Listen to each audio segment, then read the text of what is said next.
cord palsy, we have four positions of the vocal cord: median, paramedian, cadaveric, and full abduction. The vocal cord palsy can be unilateral or bilateral. In unilateral, it can be recurrent laryngeal nerve palsy, it can be external laryngeal nerve palsy, and it can be the cranial nerve 10th palsy. Initially, we have external laryngeal nerve unilateral palsy.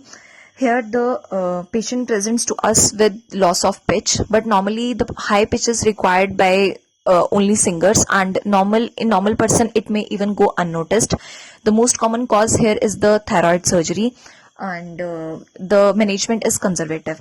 Then we have unilateral recurrent laryngeal nerve palsy.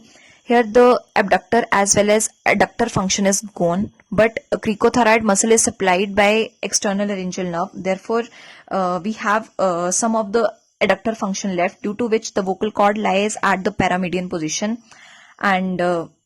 and presentation is by hoarseness of voice, but the other vocal cord tries to overcome the gap by getting hypertrophied. Therefore, the management here is also conservative. Third, we have the unilateral 10th cranial nerve palsy. Here, complete action of adductors and abductors is lost.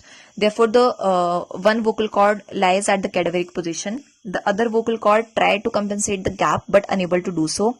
Therefore, the patient presents to us with permanent hoarseness of the voice and aspiration.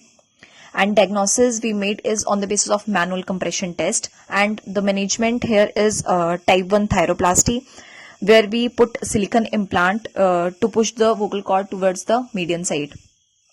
Then we have bilateral vocal cord palsies. It can be bilateral superior laryngeal nerve palsy or bilateral recurrent laryngeal nerve palsy. In bilateral recurrent laryngeal nerve palsy, the complete adductor and abductor function is lost except of cricothyroid function, due to which both the vocal cords lie at paramedian position, and the patient presents to us with biphasic stridor. Vocal quality is good, and management, if the patient presents to us with severe stridor, then we go for tracheostomy, and later on we go for type 2 thyroplasty, where we do lateralization of the vocal cords.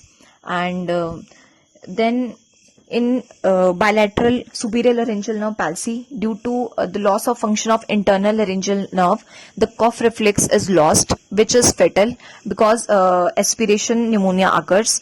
And the management here is the tracheostomy after endotracheal intubation, but the gold standard management is tracheal separation and permanent tracheostomy.